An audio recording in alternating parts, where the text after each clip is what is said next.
Сайн байцгаана уу үзэгчдээ. Эдгмээргүй гэхдээ подкаст энэ удаагийн дугаар эхлэхэд бэлэн болсон байна.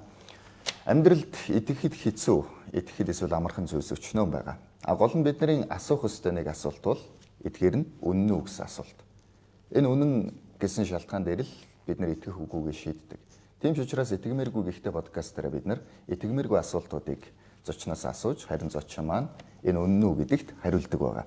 Өнөөдөр бидний асуултанд хариулахаар доктор профессор Амар сайхан хүрэлцэн ирсэн байна. За танд энэ өдрийн мэндийг хүргэе. Баярлалаа энэ сайхан сонирхолтой нэвтрүүлэгт өөрөө оролцож байгаа баярлалаа. За та бидний урилгыг аваад хүрэлцэн ирсэн гэдэг нь бас итгэмээргүй юм. За ямар ч байсан бидний хүндэтгээд хүрэлцэн ирсэн маш их баярлалаа. За өнөөдөр бидний ярилцах сэдэв бол монголчууд түүхэн хүчрхэг үедээ Христ итгэлтэй байсан. За эсвэл Христ итгэл зөнхөлдөг байсан гэж ярьж байгаа нь итгэмээргүй маа. Гол нь энэ үнэн үү гэсэн сэдэв байна. За тэгэхээр хоёлаа яг эндээс л эхлэе л да. Ер нь бол бид нар түүхээ бол нууц тавьчгаар л төсөөлдөг. За тэгээд гол баатар нь бол мэдээж манай Чингис хаан. Тэгэхээр монголчуудын яг энэ хүчрхэг байсан энэ үед Христ итгэлтэнд бас зөнхөлж исэн гэсэн мэдээлэл байгаад байна л та. За энэ дээр ингээ бодоод үзэхэд бол итгэмээргүй яг тийм гэж үнээрээ юу гэж. Гол нь энэ үнэн үү? Та яагаад бас хэрвээ энийг үнэн гэх юм бол бас яагаад гэдэг тэр талаар бидэнд хуваалцаач. За нэгдүгээрт өнөөдрийн бидний ярьж байгаа зүйлүүд магадгүй олон хүмүүст итгэмээргүй юм шиг байж магадгүй. Гэхдээ би бас орчин үеийн Израиль улсыг үүсгэн байгуулсан анхны ерөнхий сайд Бен Гурионы хэлсэн үгийг статик гэж бодож байна. Бен Гурионго хэрвээ та гайхамшигт итгэдэггүй бол та реалист биш гэж үг. Нөгөөрөлбөл бидний амьдрал, бидний түүх бол дандаа гайхамшигаар бас дүүрэн байсан. Тэгэхээр би одоо бидний түүхийн гайхамшигтай үе таны сая хэлжсэнчлэн энэ бидний түүхийн гайхамшигтай хуудсыг бичлэлцээсэн тэр үеийн итгэл үншил ялангуяа Монголын эзэнт гүрний үндсэн байгууллага Чингис хаан мөн түүний ноёд хатагд жанждууд бол ерөнхийдөө Христ итгэлтэй байсан гэсэн одоо маш олон түүхэн баримтууд бол гарч ирж байгаа. За хамгийн наацх нь бол ерөнхийдөө Монголын нууц товчоон дээр Чингис хааны өөрийнх нь хэлсэн үг байдаг. Өөрийн хүчээр эзэн эс боллоо, эцэг тэнгэрийн хайраар эзэн боллоо, эцэг тэнгэрийн хайраар эсрэг дайснаа дарлаа би гэсэн үг байдаг. Энэ үг нь бол ерөнхийдөө монголчууд бол тэр одоо эцэг тэнгэр буюу бидний ярьдгаар бол тэнгэр бурхан, бидний ярьдгаар одоо тэнгэр эцгийн хүчээр болсон гэдгийгөө тэр Монголын нууц товчоон дээр хар дээр цагаан дээр хараа бичсэн байгаа учраас энэ хүний итгэл үншлийг тунхалсан тунхал байж байгаа. Тэгэхээр тэнд одоо эцэг тэнгэр гэдэг нь бөө мөргөлийн талаар яриаг өгч юу? Чингис хаан бол бөө мөргөлтэй байсан гэж бид нар үздэг шүү дээ. Боддог шүү дээ. Тэгээ бөө мөргөл биш байсан гэдгийг одоо юугаар бодлох вэ? За тэгэхээр бөө мөргөл ерөнхийдөө хаана байсан байг бол Монголын одоо газар нутаг дээр Монголын хойд хэсгээр буюу одоо ойн аймагуудаар бол ерөнхийдөө байсан гэж ерөнхийдөө үздэг. Монголын тал нутаг болон Монголын үндсэндээ газар нутаг дээр бол бөө мөргөл бол тийм хүчтэй байгаагүй. Зөвхөн сурвалжуудад болон олон янзын өгөөсрүүдээр байсан байгаагүй гэдээ ярьдаг. За Монголын их засаг хууль буюу одоо тухайн үеийн Монголын одоо үндсэн хуулийн 49 дээр бол ерөнхийдөө Монгол бөө мөргөл удган одоо мэрэг төлгийг бол бүр хуулиар хорчгсон байсан гэдэг нь нөгөөрөлөө Монголын эзэнт гүрний үед бол бөө мөргөл байсан гэдэг байгсан зөвшөөрөгдсөн гэсэн үг үл энэ хуулиараа хорцсон байсан. Хуулиараа хорцсон байсан. Хорцсон байсан. Тэр нь бас бичигдсэн байгаа. Бичигдсэн байгаа. За хоёрд бол ерөнхийдөө Монголын эзэнт гүрний дээр ялангуяа нууц товчон дээр байж исэн Тэв тэнгэрийн нугсыг нугсалж алсан.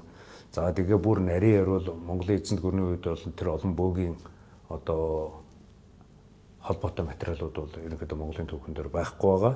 Харин Монголын түүхэн дээр тэр Тэв тэнгэрийн дараа бол мар усан гэж хүн бол ерөнхийдөө Монголын бас тухайн үеийнхээ одоо тэргүүн тахилч буюу тэргүүн одоо шашны хамгийн том зүтгэлтэн байсан гэдэг бол түүхэн баримтууд байгаа. Мар гэдэг үг бол ерөнхийдөө дорны Христ итгэл дээр бол ерөнхийдөө хамгийн том сан мартан хүнийг бол мар гэж хэлдэг.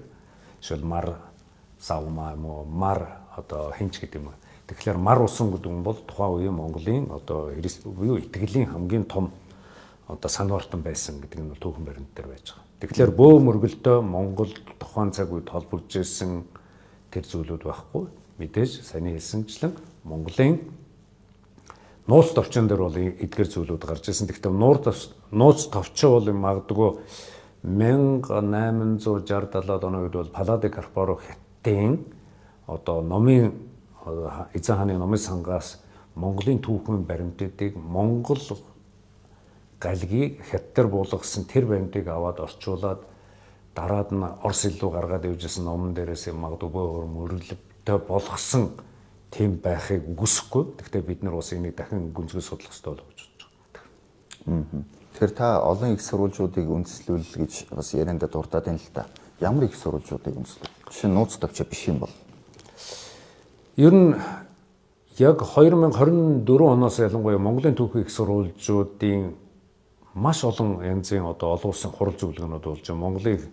Монголын түүхийн их сурвалжийн, Перс сурвалжийн, Латин сурвалжийн, Армян сурвалжийн, Грузийн буюу одоо сурвалжийн, Европын сурвалжийн, Хятадын сурвалжийн гэсэн маш олон янзын одоо хурал зөвлөгөөнүүд болж байгаа. Энэ зүйлүүдэд бид нар хурлыг Монголын түүхийн сурвалжийг нэг талаас нь үзэж болохгүй юм байна. Маш их олон сурвалжууд, маш их олон шашны, улс гүрний үзэл бодлоор тайлбарлагдсан их сурвалжууд дээр бид нар монголчууд өөрсдөө оюуныхаа дүгнэлтийг хийх цаг нь болсон гэдгийг энэ ялангуяа Монголын түүхийн тайлбарж байгаа ном хэвлэл одоо олон улсын хурлуудаас харж байгаа. Тэгэхээр бид нар бол өөрсдийнхөө түүхэн их сурвалжийг бид нар бас монголчууд бас мэддэг, одоо олж авдаг, дээрээс нь оюуныхаа дүгнэлт хийдэг юм сайхан цаг ирсэн. Тэгэхээр бид нэр Монголын Христ итгэлийн эртний түүх болон Монголын эзэнт гүрний түүх, Монголын эзэнт гүрний дараагийн уналтын түүхүүд нь харж байгаад бол ерөнхийдөө энэ их сурвалжуудыг маш их тодорхой одоо бичсэн байгаа. Энэ сурвалжууд дээр бол ерөнхийдөө Монголын эзэнт гүрний жишээлбэл одоо өмнөх буюу 1893 онд одоо 1093 онд үргэлжилсэн их сурвалжууд дээр шил Монголын Хэрээд аймгийн 200 мянган хүн одоо Христ итгэлийг хүлээж авсан тухай одоо баримтууд байж байна. За Монголын эзэнт гүрний бүрдүүлж байсан 6 аймгийн 4 Христ итгэлтэй буюу одоо 8 Мэргэд, Хэрээд, Онгод аймагт Христ итгэлтэй байсан гэдгийг надаар хэлүүлдэг. Монголын их сурвалжууд, Монгол улсын их сургуулийн түүхэн сурах хүчгээр бол ингээ гаргацсан байгаа учраас энийг бол маргашгүй одоо их сурвалж гэж боддог. Тэр их олон улсын хурлуудад ер нь та сууж байгаа юу те? Ямар хурлуудад та сүүлийн жилүүдэд 2024 оноос хойш суусан байна? Ер нь Монголын эзэнт гүрэн Монголын одоо энийг бол ерөнхийдөө бидний түүх бол их тийм нуугдмал, нууцлагдмал түүх байсан. Тэгээ ялангуяа энэ түүхийг одоогийн өндөрлөгөөс дэлхийн ертөнцид дахиж харж ирж байгаа. Тэгээ энэ дээр харж байгаа жишээл бол одоо сая нодлон жил 2000 Ромын Поп тийм үү Монголыг айлчилсан тийм үү 777 жилийн дараа ирлээ нэтэр гэж. Гэтэл Монголын Германы их сургууль дээр болсон Монголын эзэнт гүрэн болон Ромын Поптой одоо харилцаж исэн 13 дугаар зууны үеийн талаар бас маш их том хурал боллоо. 3 өдрийн хурал энэ дээр монголчууд байгаагүй дандаа айлсвал Хятад, айлсвал Европын, айлсвал одоо барууны их сурвалжууд дээр яжсэн байж байгаа. За дээрээс нь та тэр нь суусан уу? Тийм. Би ерөөхдөө онлайнаар оролцоод явсан. За дээрээс гадна Израилийн их сургуулийн ялангуяа одоо Иерусалим их сургуулийн зохион байгуулж байгаа нэлээд олон хурлууд байна. Монголын эзэнт гүрний хараа зорилго, Монголын эзэнт гүрний ерөнхийдөө түүхэн баримт бичиг их сурвалжууд. За дээрээс нь Австрийн бас одоо дорны Христ итгэл судлалын төвөөс явуулж байгаа бас сонирхолтой их хурлууд байж байна. Испанууд бас их олон Монголын эзэнт гүрний түүхтэй болон Монгол, Европ, Латин Европтой холбоотой их хурлууд бас олон хурлууд зохион байгуулсан. Энэ хурлын заримд нь бас би оролцох байсан тийм. Тэгэхээр түүхэн маш хүчрхэг үедээ Монгол улсад яг ингээ Христ итгэл зөнхөлдөг байсан юм аа гэд бодохоор энэ нь бас жоохон тэгмэрэг байгаа шүү дээ. Тэгэхээр саяны одоо таны одоо оролцоод байгаа энэ хурлууд болон таны судлаад байгаа их сурвалжууд дээр яг тухайн тэр хүчрхэг цаг үеийг Христ итгэлтэй холбон тайлбарлаад байна гэсэн үг үү? Христ итгэлтэй одоо мэдээж Монголын эзэнт гүрний үед одоо жишээлбэл бидний Христ итгэл бидний Монголын хаадын, Монголын цэргийн жанждын, Монголын хаттын Христ итгэлийг бид нэр маш их тийм алаг цоогоор түүхэн баримтууд дээр бичдэг. Сорхогтан Христ итгэлтэй байжээ. Монголын эзэнт гүрний одоо жишээлбэл хайсан Иерусалимыг чөлөөлж ирсэн Хит бух жанжин Христ итгэлтэй байж Монголын 1248 онд Кипр арал дээр очиж одоо Европуудад хилцээ хийжсэн Монголын жанжин Байжуу ноён Христ итгэлтэй байж Хүлэг хаан Христ итгэлтэй байж бид нэр их тийм салангад зүгээр нэг тийм нэг том бөөн бүлэг хүмүүсэнд нэг цөөхөн Христ итгэлтэй байсан юм шиг түүх бид нэрийг тэгж тайлбарлаж байсан. Тэгэхээр энэ бүх зүйлүүдийг ингээ хараад ирэхэд Монголын хаад Монголын одоо алтан ургийнхан бол ерөнхийдөө Христ итгэлтэй байсан. Одоо Монголын одоо Чингис хааны түүх, за Чингис хааны номын багш байсан одоо Хэрээдийн Ван хааны итгэл үнэмшлийн түүхээс харж байхад одоо Христ итгэлтэй салшгүй холбоотой байгаа гэдгийг түүхэн баримтууд өөрсдөө үзүүлж байгаа. Тэгээ энэ түүхэн баримтаас харж байхад зүгээр нэг Христ итгэл биш. Дуудлага. Бурханаас өгсөн том түүхэн үүрэг хариуцлага. Энэ ард түмэн дээр байсан юм байна гэдэг бас харуулсан. Тэгээ тэр нь юу байсан? Хүмүүс одоо бас тэгж тайлбарлаад юм гэсэн үг үү те? Тийм, түүхэн үүрэг. Ялангуяа жишээлбэл зүгээр нэг Христ итгэлтэй байгаа бол улс орноо хөгжүүлээл одоо яадын хээл хахуулгүй баян нь ядууга одоо хайрлал ядуу нь баяныгаа хүндлээл нэг сайхан ив найртай нэг сайхан бэлгсэн хөгжил цэцгэлтэй улс орн бас Монгол байгаагүй юм байна.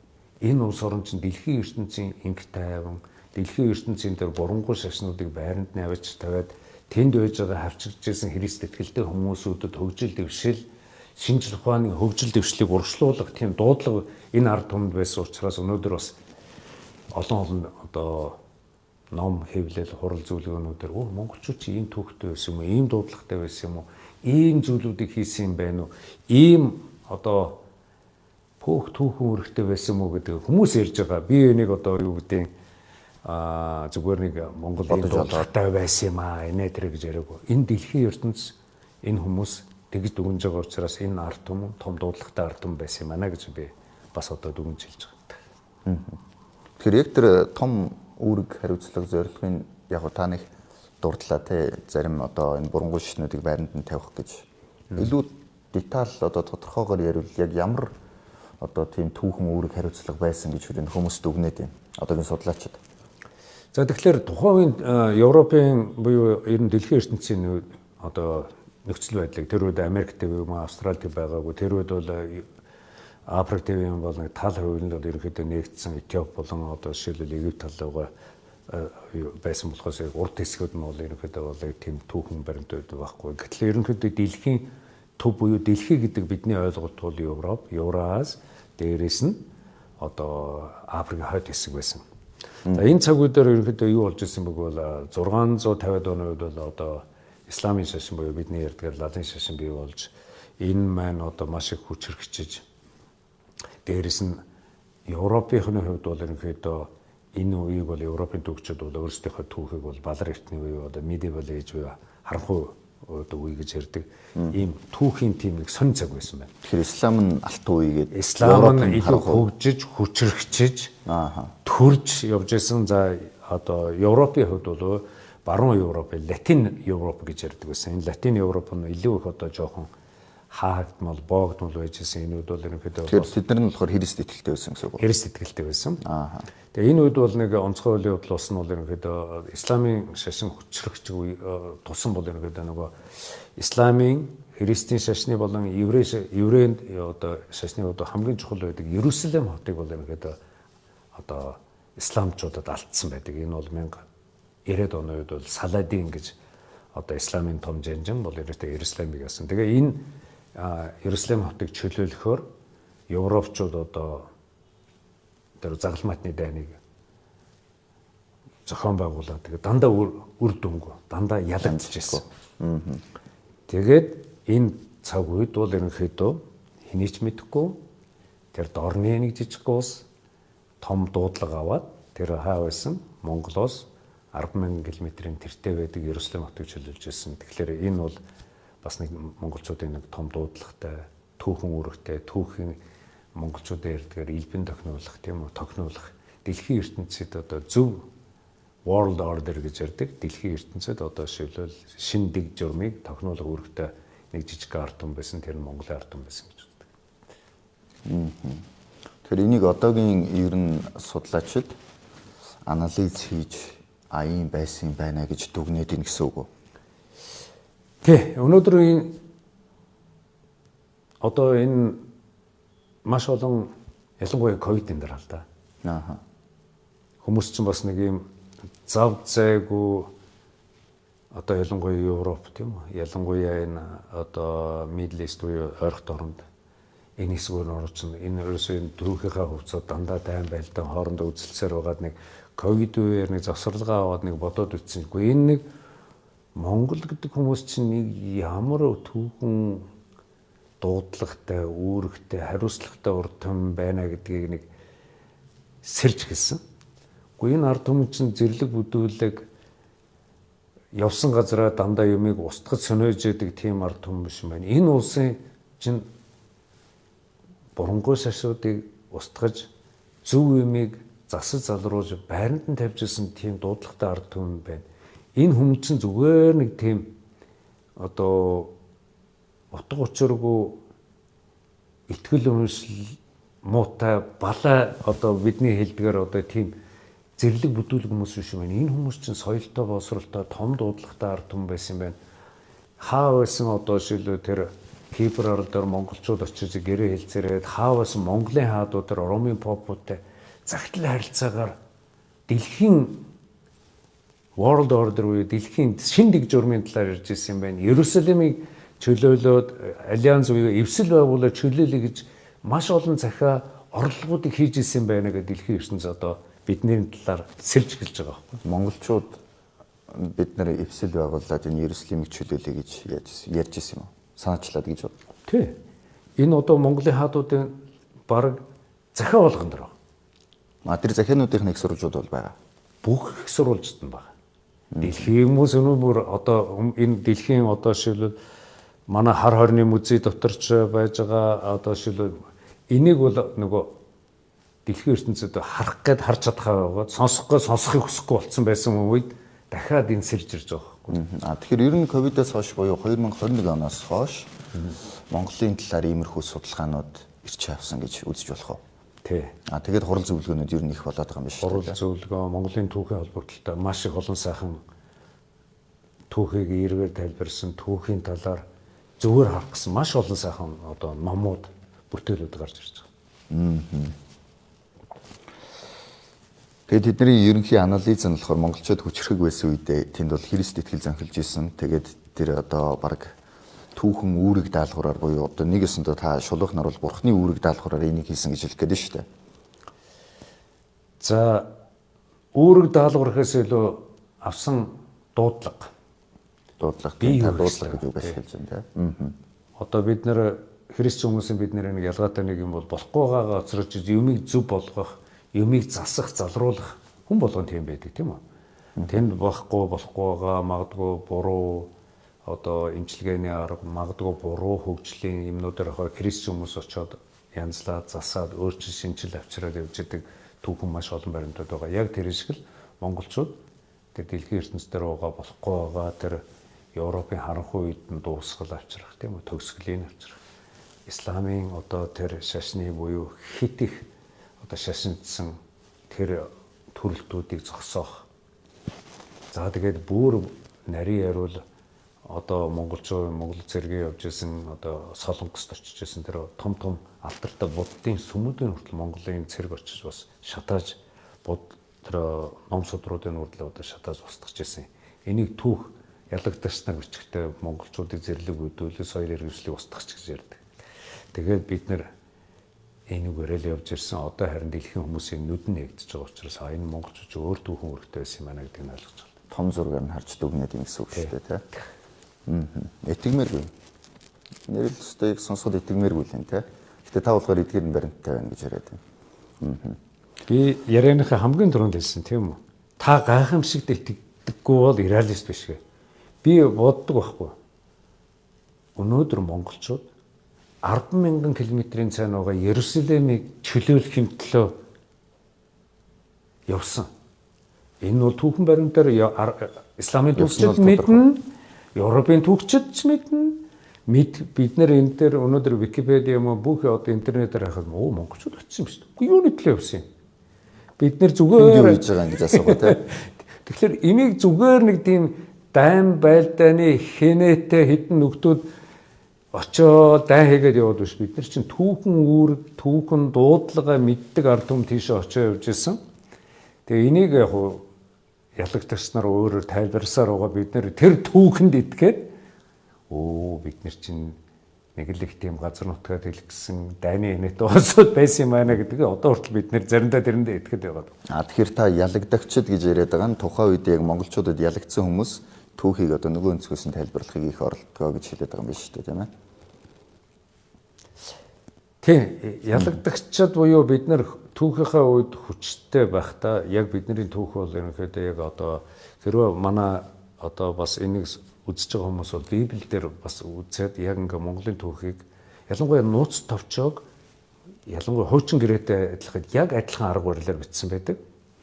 Тэгээ хуучин гэрээн дээр хөөж байгаа тэр Израиль улсыг үндэсгэн байгуулж байсан Давидын түүх тэр хүчрхэг улс орныг байгуулад тэр дэлхий дээр соёл иргэншлийн агуу том гүрнийг байгуулад түүний хүү Соломон бүр мэдлэг чадвар оюун ухаанаараа дэлхий дээр гайхуулсан тийм хүн болж исэн. Тэр түүхийг Монголын түүхтэй харьцуулахад яг адилхан байдаг. Чингис үе тэгээд дараад нь Монголын эзэнт гүрний дараагийн одоо шил байгуулж исэн тэр том хотууд Монгол хүний байгуулсан тэр Бээжин хот тэр Соломоны мэрэгэн ухааны дэлхийн ертөнцид шагшин магтжсэн шиг Монголын хувлын хааны тэр мэдлэг чадвар тэр хятад одоо хүртэл түүхэндээ хийж чадахгүй байсан тэр том ус суугийн байгууламжууд тэр одон орон судлалын төвүүд Монгол хүмүүсүүдийн хийжсэн хүлэг хааны байгуулж исэн тэр гайхамшигтай тэр одон орон судлалын төвүүд дэлхийн ертөнцийг бөөрөнхөөр нь хийжсэн глобусууд хүртэл тэр чинь зүгээр нэг дайны нэтагаруудыг хийх дайны хараа хийдэг биш. Тэр чинь том мэдлэг чадвартай тэр авиас чадвар тэр бэлэг авиас бурхнаас өгдөг болохоос хүний хязгаарлагддаг мэдлэг оюун ухаанаар хийгддэг зүйл биш л гэж боддог. За тэгэхээр анализийн хувьд яг бас байж болох юм те. Тэгвэл одоо бас түүх рүүгээ ингээд цааш нь хөрвүүлээд үзье л да. Өнөөдрийн нөхцөл байдалтай холбоод үзье. За өнөөдөр бол бид нар мэдээж хүч сул дараа байна те. Их орон маань тийм одоо хүчрхэг бол ерөөсөө биш байна. Энийг хинч мэднэ. Гэхдээ Христ итгэл өнөөдөр ч гэсэн Монголд байгаа ёстой. Тэгэхээр энийг одоо юу гэж тайлбарлах вэ? Энэ дээр одоо анализ хийгээд үзвэл Христ итгэл байгаа тийм. Тэгээ бид нар хүч сул байгаа тийм. Энэ юу гэсэн үг? Энийг анализ хийгээд өстө нөгөө өнөөдөр энийг сонсогч хүмүүсээ итгэнэ үү байна уу? Хэрвээ энэ хүний ярьж байгаа бол Библиэс сайн үзээд хараад судлаад лавшруулж шалгаарай. За худлаа гэж бодож байгаа бол энэ таны асуудал. Гэхдээ би өнөөдөр юу байгаа? Библи номон дээр Бурхан эзэнтэйгээ хамт алхдаг улсын талаар ерөөл байдаг. Тэр улсанд бол чи сүүлж толгой болон чиний 10 100 ялдаг, чиний 100 төмийг ялдаг. Чи улс орнуудад очиод хүндлэгдэг, улс орнууд чамаас имээдэг. Чи хүнээс юм гуйдаг биш, юм өгдөг ард түмэн, чиний үр хөхөд малын төлчин өрөөгддөг. Чи тийм улс орн болно гэж Библиэлд цагаан дээр хараачсан байдаг. Энэ бол бас бидэнтэй их ойрхон. Чи бодоод үзтээ Монголын эзэнт гүрний үед Монголын хүн бол 695 мянга байсан. Гэтэл Монголын газар нутаг ямар их том нутаг байлаа. Магадгүй тэр газар нутаг дээр байсан 220 сая хүнийг 695 мянган монгол итгэл үнэмшлээрээ удирдан чиглүүлж байсан. За тэгээд 220 сая нэг. 220 сая хүн. Өөрсдөөсөө бараг 40 50 дахин тэр том их хүмүүсийн оюун санааны удирдагч болж байсан. Бас их сонирхолтой нь ялангуяа 800 жилийн тэртээ Монголын үгнээс дэлхийн үгэн санд үлдсэн тэр үг нь бол дарга гэж үг гэдэг. Даргач гэж. Одоо хүртэл одоо бас манай дарга гэдэг үгээр байдаг. Тэр үг л тэнцээ байсан. За тэгээд дараад нь Израилийн бас би энийг түүхтэй бас нэг жоохон бас нэг тийм аналогыг харьцуулж яриад байгаа. Израиль хүчтэй байж байгаа. Дараад нь Израилийн уналтын түүхэн дээр бол энэ Израиль улс бол ингээд устж үгүй болоод саяхан 1940 онд Израиль улс одоо 6 сая хүнтэй дэлхийн оюун санаа, шинжлэх ухаан, Нобелийн шагнал дэлхийн хамгийн хүчрхэг уран болсон байгаа. Одоо бидний нүдэн дээр ил байгаа төв.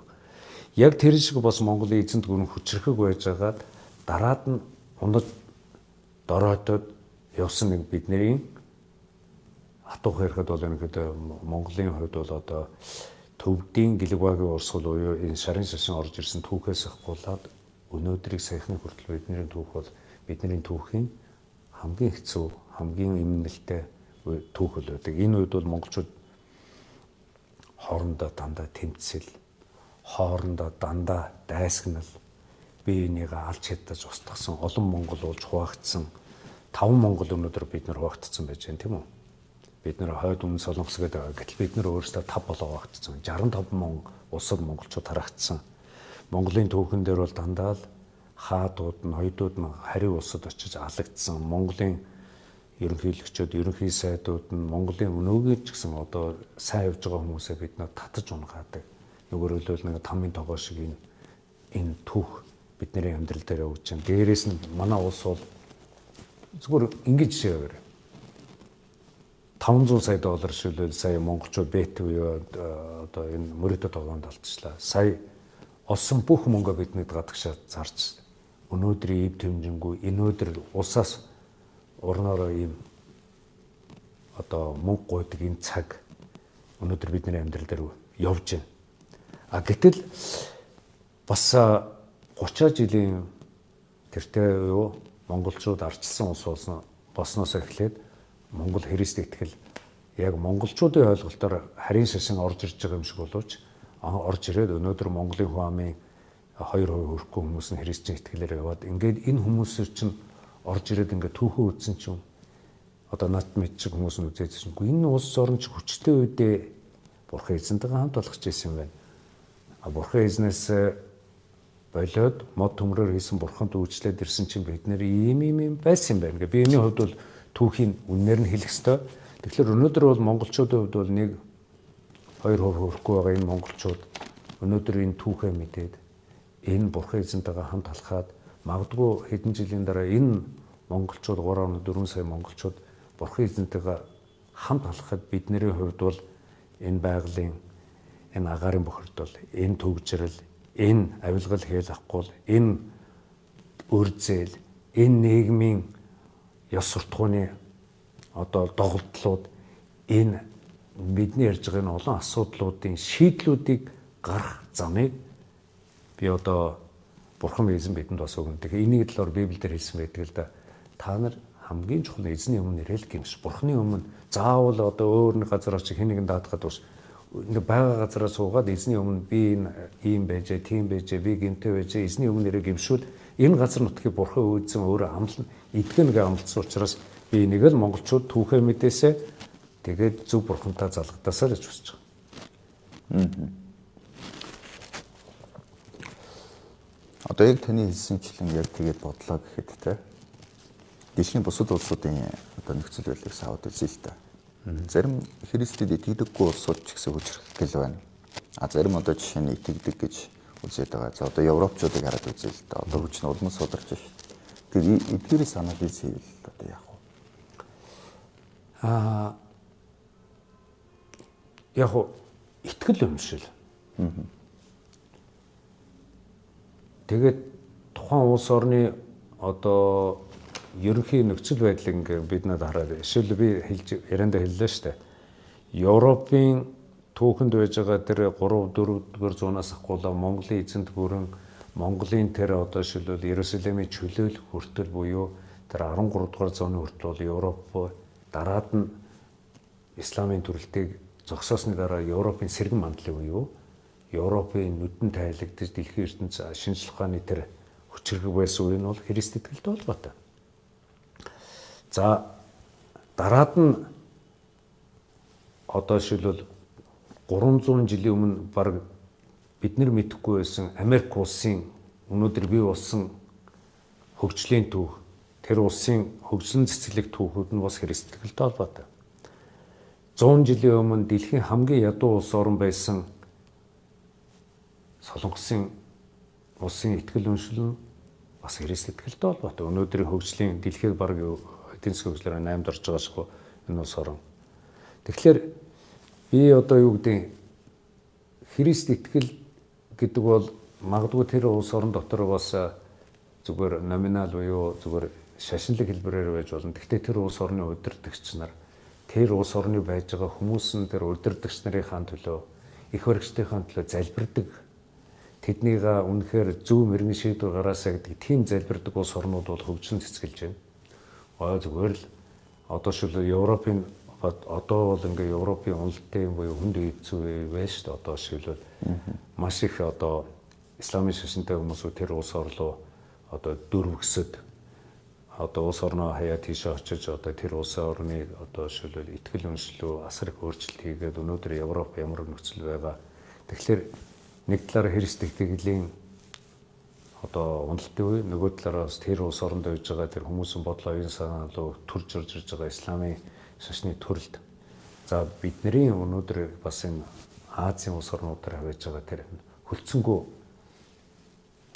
номхон даруй байдаг жишээлбэл одоо буддын шашинтай улс орнуудыг ингээ харахад би бол хүмүүсийг бас өөрийнхөө нөхцөл байдал альва нэг улс орныг харьцуулж янз янзыг харахаас илүү бид нар өөрчлөгөө л харах. Би мод төмрөөр хийсэн юм уу, айл улс уул улс юм уу, эсвэл ямар нэгэн дахиад бидний энэ өнгөрсөн 500 жил ямар өөрчлөлт гарваа. Тэгэхээр би нэг өөрөөр бодооч бас зөв юм лугаа барьж итгэл үнэмшлээг үнэн юм уу зөв юм уу шалгаж үзээд тэгээд улс орноо өөрчлөө бидний хувьд бол одоо тэр улстай хэн нэг улстай бид нар харьцуулшгүй улс шүү дээ. Өөрөө бид нар сайхан түүхтэй, өөрөө том дуудлагатай ард түмэн байсан. Тийм учраас ямар ч байсан таныг бас их орныхон талаар бас монголчуудын талаар юм сайхан мөрөдөлтэй те явж байгаагийн бас баяртай байна. За Америкийн хувьд түрүүн бас та дурдсан те 300 жилийн өмнө сургагүйсэн одоо ингээ хөгжлийн нууц мууц энэ бол Христ итгэлтэй холбоотой гэж ярьж байгаа. Тэр өнөөдөр бас нөгөө Дональд Трамп ерөнхийлөгч болсонтой холбоотой Америкт одоо протестант үзэл санаа сэргэлээ гэх тиймэрхүү зүйлс бол яригадаад байна те. Энийг та одоо юу гэж үнэлж байна? Энийг юу гэж дүгнэж байна? Энэ одоо жишээ нь Америкийг дахин хүчрхэг болгох боломжтой юу те? Одоо энэ талаас нь та нэг гоё нэг тайлбар хэлээч. Сонсомор санагдчихлаа. Би өнөө өглөө зүгээр Америкийн Дональд Трампын одоо засгийн газрын хуралдааны нөгөө бас нөгөө лайваар явахад харлаа л да. За. Одоо нэг бол манай Монголын засгийн газрын хуралдаан шиг бүх сайд нарыг суугаад амралтын өдөр сонгодог шиг те. Тийм ингээд суугаад яаж байгаа. Тэнд эхлээд тэд нар хурлаа ихтэй залбирч эхэлж байна. Юу засгийн газрын хуралдаан дээр? Засгийн газрын хуралдаан дээр бүгдөө сууж агаад залбираад хурлаа эхэлж байна. Тэгээд тэнд байж байгаа нэг сайдын хөсөөгөр бидний итгэл дахин сэргэлээ гэж ярьж байгаа. Тэгэхээр бид нар бас дахиад нэг жилийн өмнө бас ингээд одоо Америкийн улс руу өнгөгээд харъя. Тэр үед бол ерөнхийдөө арчлын нэрээр бас тийм үү энэ ёс суртахууны гажууд бол бас их хэцүү байлаа шүү дээ. Одоо бидний ярь дээр нөгөө бэлгийн чиг хандлага. Энэ гажууд энэ юмнууд чинь Америкийн нийгэмд орваар амьсгтай байсан бол газар авсан байсан бол өнөөдөр Трампын засгийн газар бол энийг бүгдийг зэгцэллээ шүү дээ. Харьмаа цэвэрлэлээ. Дээрээс нь сургууль цэцэрлэгүүдэд тийм юм байхгүй. Зөвхөн Библи. Тэгэхээр энэ улс орны сэргэлт энэ итгэлийн буюу энэ удирдгчийн сэргэлтээс энэ улс орн магадгүй сархан Трамп ерөнхийлөгч байгаа сарын дотор энэ улс орн маш хурдцайгаар ингэж өөрчлөгдөж байна. Үүнтэй холбоолоод Европ ч гэсэн одоо бас дахиад бас сэргэлтийн тэдний үн цэний тэдний Христ итгэлийн тэр үн цэнтэй зүйлүүдийн тэд улс орны дуудлагуудын бас сэргэлтийг эрхийг үгүйсэхгүй. Тэгэхээр энэ нүгээрээ юу хэлж яаг вэ? Хүн зөв юмтай залгадвал улс орон хөгждөг юм байна. Буруу юмтай бол ёс суртахуун энэ олон гажуудлууд орд юм байна гэдэг л хүмүүс одоо харж ухаарж байгаа болов гэж бодож байна. Өшөө нэг зүгээр жишээ ярихад 2022 онд Английн хатан Элизабетийн оршуулган дээр тэр одоо оршуулгын ёсол өглөөнөөс 20 хүртэл христч ёсол байлаа шүү. Дэлхийн тэр том одоо улс орны ерөнхийлөгчүүд бүх христ ёслол христ гэдэг чинь үнэхээр зүгээр нэг ёслол зүгээр нэг юу ш. Энд чинь бас Бурхан эзэнд алдар хүндлийг өгдөг тийм тусгай үйл явдал байна гэдгийг дэлхийн ерөнхийлөгчөө тэнд оролцсон. Тэр өдрийн телевизээр харсан хэдэн тэрбум харлаа шүү дээ. Тэгэхээр энэ бол зүгээр нэг пропаганда биш. Хүндлэл, нэр хүнд, итгэл үнэмшил гэдэг ийм хүчтэй гэдгийг өнөөдөр дэлхийд өрөөс харуулж байна. Зөвхөн олимпийн нээлт боллоо шүү дээ, тий. Олимпийн нээлт бол ингээ харахад хэцүүхэн нээлт болсон, тий. Тэгэхээр тэрийг одоо Христ итгэлийн үүднээс та чинь юу гэж тайлбарлах вэ? Хүмүүс бол энэ Христийн нийгэм одоо ингээд байхгүй утаарлаа, замхарлаа, тий. Сонирхолж байна гэж яриад байгаа шүү. Одоо би тэгээ нэг сая яриандад болцсон жишээл Америкийн нэгдсэн улсын Трамп ерөнхийлөгч засаг захиргааны ингээд итгэлийнхаа дахин сэргэлтээ ирэхэд энүүгээрээ бас Европтой нөлөөлж эхэлж байгаа. Ялангуяа Америкийн дэд ерөнхийлөг GD Vance-ийн Америкийн одоо шилээ Европын Мюнхений аюулгүй байдлын конференцээр хэлсэн үг бол асуудал таанад байгаа шүү. Би Америкууд бид нар бол хийж чадах юм байхгүй. Та нар өөрсдөө энэ гажуудлыг, та нар энэ ёс суртахууны энэ гажуудсан зүйлүүдээр европчууд танууд өөрсдөө хийгээд энэндээ хутгалдаад тэгээ дээрээс нь юм байгаа шүү гэдэг бол ерөнхийдөө маш тодорхой хэлсэн. Нөгөөрөөр Европ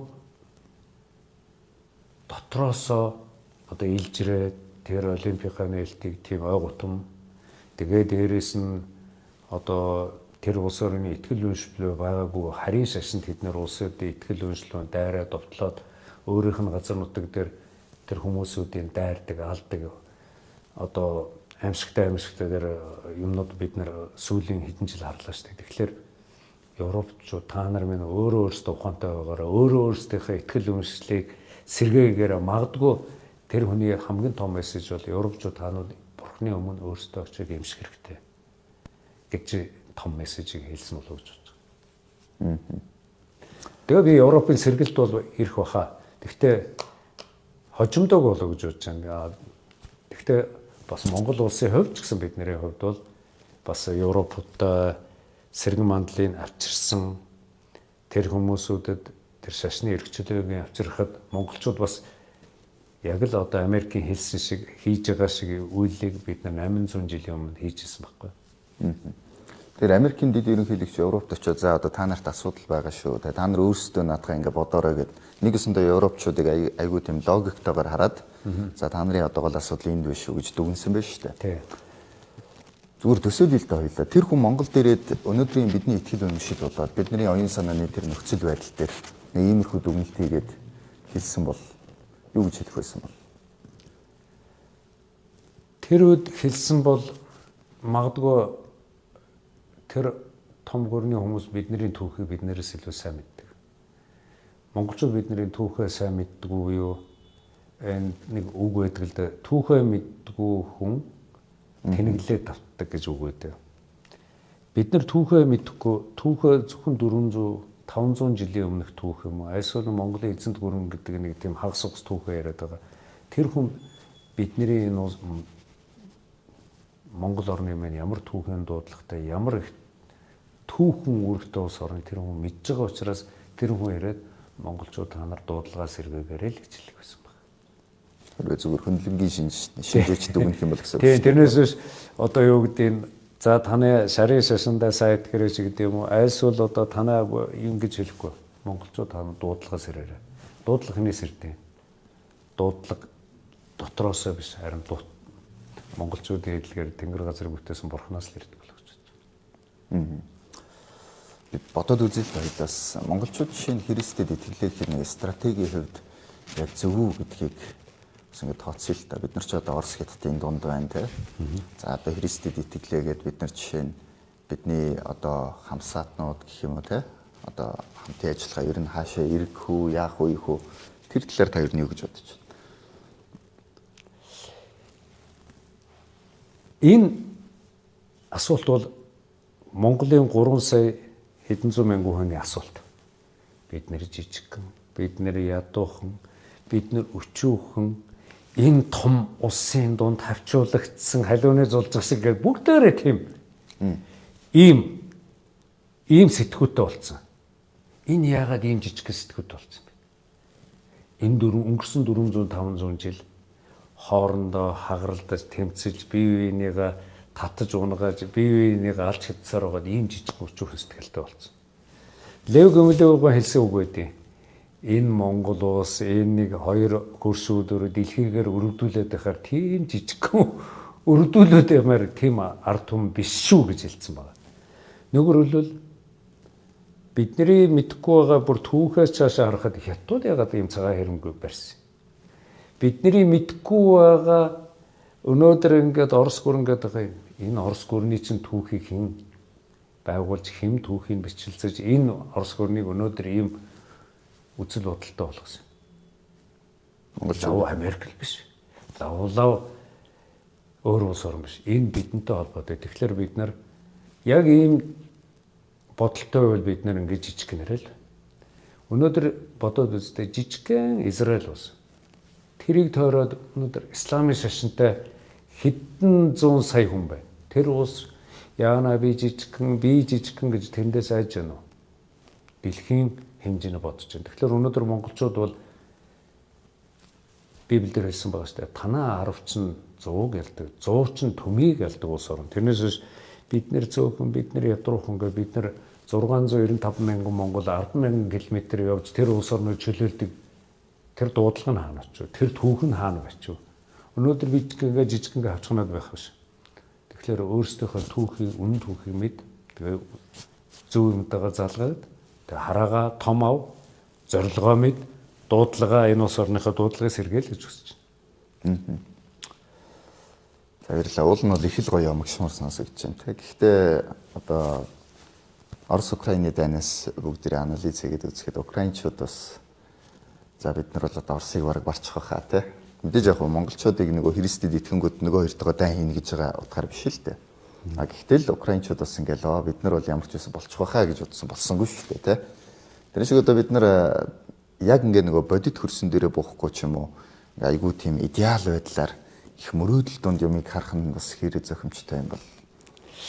Би мөрөөдлийг ярихаас илүү би бодит юм ярьж байгаа. Монголын эзэнт гүрний хувьд 695 мянган монгол байсан. Хятад 80 саятай байсан. Хорезмын шах 20 сая хүнтэй байсан. Бодвол амар л байгаа шүү дээ. Ийм цөөхөн идэх Монгол бидний тэр хамар дээр байсан нөгөө сүн ус чинь 80 сая хүнтэй байсан шүү дээ. Тэгээд тэнд байж байгаа тэр хитгэн Монгол айгаа хавцганаа сууж байсан уу? Тэгвэл би өнөөдөр ямар нэгэн дайм байлдаа яриаггүй шүү дээ. Бидний айхан бол бид нар. Бидний айхан бол бидний мухар сүсэг. Бидний айхан бол энэ монголчуудын эв төвнжөнгөө тамийн тогоо шиг бие бинийгээ татдаг юм л бидний айдас. Бидний айхан бол энэ монголчуудын оюун бодол санааг ингээ хэрээд боогоод баццсан байгаа бидний мухар сүсэг. Бидний айхан бол өнөөдрийн бидний энэ өнөөдөр байгаа байдал. Тэрнээс бидний айхан бол бусад улс биш. Бусад улс биш. Тийм ээ. Бидний айхан юу юм бэ? Би өнөөдрийн энэ одоо тийм энэ айдас тийм үү яана хятад. Гэхдээ монголчууд зөвхөн энэ 13 дугаар зууны түүх биш шүү дээ. Өшөө жоохон түүхийг урагшаа яваад бол монголчууд Монголын эзэнт гүрээ ялангуяа хүннүүчүүд хаасан Ромд очиж байсан шүү дээ. Бас уу? Очиж байсан. Ромын 450 онд бол Монголын одоо хүнүүг бол одоо улс орон өмчлөх гэж маш улс орон манай тийм гэл хүнүүгийн түүхэн баримтын 98% нь Монголын газар нутаг дээр байна. Түүх хятадын түүх төрж байж байгаа. Тэгвэл тэр хүмүүсүүд очиод тэр Ромын эзэнт гүрнийг мөхөөгд өнөөдөр тэр түүхэнд өөрчлөлт шинжилгээг авчирсан гэл байж байгаа. Тэгээ өшөө гүнзгий цаашаа яваад бол илүү гой сонирхолтой юм байгаа. Өнөөдөр энэ тэрбум 400 сая хүнтэй хятад улс энэ 3.4 сая үхрийн шуудад хийсэн үхрийн эвэр шиг энэ 3.4 сая хүнээс айгаад хятадын цагаан хэрмийг түмэн газрын цагаан хэрмээ барих уу? Тэгэхээр бидний түүх тэрнээс илүү цаашаа илүү их урагшаа явах хэрэгтэй. Тэгэхээр бид нар энийг айхан нь бид нар биш ээ. Бид нар харин хамгийн гол нь дуудлага мэддэг. зоригтой байх хэрэгтэй. За энгийн наадлын жишээг л ярил л да. 21 оны 3 сарын 1-нд 400% зэрэг 10,000 гамиг устгасан биз дээ. Үнэн худлаа эмээ гэлээдэг Орос зэрэг хамт оролцсон л гэдэг. Үнэн бол үннээр л байна. Тийм үстэй. 400 Монголын партизан зэрэг 10,000 гамиг устгасан гэж бидний түүхийн номон дээр одоо цагаан дээр хараа бичсэн байгаа шүү дээ. За баярлалаа. Тэгэхээр өнөөдрийн подкаст маань энэ төрөд өндөрлж байна. Тэгээд тэрийн цаг ус нэлээд талилсан баг. Гэтэ яг мэдээж бидэнд ийм цагийн хязгаар байхгүй л дээ. Танд бас энэ талаар би ингээ хэлмээр байгаа гэсэн тийм хэлээгүй юм байвал бас хэлж болно. За би монголчуудад зүгээр хамгийн ойлгомжтой байх хэлгээр би бас одоо Монголынхаа өвд эцсийнхээ үгийг хэлж гэж байна. Чингис хааны хэлсэн үг гэдэг өглөө үннийг олоход үдээсээ шүүхэд амар гэнэ. Тэгвэл бид нэр амьдралын утга учир бол үнний төлөө явдаг. Үннийг олдсон байхад харамсах юм байхгүй. Тэгэхээр монголчуудаа би үннийг мэдж аваасаа. Үнэн бол Библиэлд байгаа. Үнэн бол Тэнгэр газрыг бүтээсэн Бурханд л үнэн. Бидний одоо энэ үнэн, тэр үнэн, коммунизм үнэн, феодализм үнэн, арчлан үнэн гэж явсаар байгаа бид нар алж онж байгаа олон юм байна. Хоёрт бас бидний хамгийн мэддэг үг байгаа тийм үү? Өндөр уулын хөтөл зөөр, өргөн долон олон зөр хол хэмээн бүүцэх явбас хүрмээ, хүн хэмээн бүүцэх өргөмөөс давна, биеийн хүчээр нэгийг ялна, сэтгэлийн хүчээр олныг дагуулна. Энэ бол альва нэгэн асуудал, бэрхшээл, зовлон, төр зүрийн зовлонгоос битгий шантар гэсэн чинь. Тийм учраас монголчууд 10,000 км хаасан тэр Иерусалим хичээлж байсан. Монголчууд биеийн хүчээр бишээ сэтгэлийн барьдаг тийм том ийм нэгдэлтэй нэг бодол санаатай нэг дуудлагатай байсан учраас ийм том дэлхийн ертөнцийн энэ түүхийн цоошин хуудсыг нээсэн. Тийм учраас монголчууд мань дуудлага мэд, зорилгоо мэд, алсын хараагаа мэд тэгээ эцэст нь энэ бүгдээрээ Библиэд байгаа учраас миний худлаа өмнө буруу зөрүү ярьж байгааг бол та бүгд Библиэлд уншаад үзээд хараад тэгээд сайн нэгтэлж үзээрэй. Тэгээд хэрвээ тэнд зүг байвал та бүгд тань үнэн танд орхон байгаа шүү л гэж. За баярлалаа. За Сонсогч танд итгэмээргүй гэхдээ подкаст маань хүрлээ. Өнөөдөр бид нар монголчууд түүхийн хамгийн хүчрхэг цаг үедээ Христ итгэл яг тэнд зөнхөлдөг байсан гэдэгт итгэмээргүй маа. Гэхдээ үнэн үү гэсэн асуултыг доктор профессор Амар сайхнаас асууж ярилцлаа. Тэгээд та эндээс бас хариулт авсан гэдэгт итгэлтэй байна. Мэдээж бидний амьдралд итгэмээргүй зүйлс өчнөө байгаа. Итгэхэд хэцүү байна уу эсвэл итгэхэд амархан байна уу гэдгээс үл шалтгаалаад бид нар нэг л асуултыг асуух ёстой. Энэ бол энэ үнэн үү? Хэрвээ үнэн бол бид нар итгэхээс өөр аргагүй болно. Яг гэвэл бид зүхтаа харахгүй тийм үү? Энэ л зорилгын төлөө итгэмээргүй гэхдээ подкаст маань хүрдэг байгаа. Дараагийн дугаараар эргэн уулзцгаая.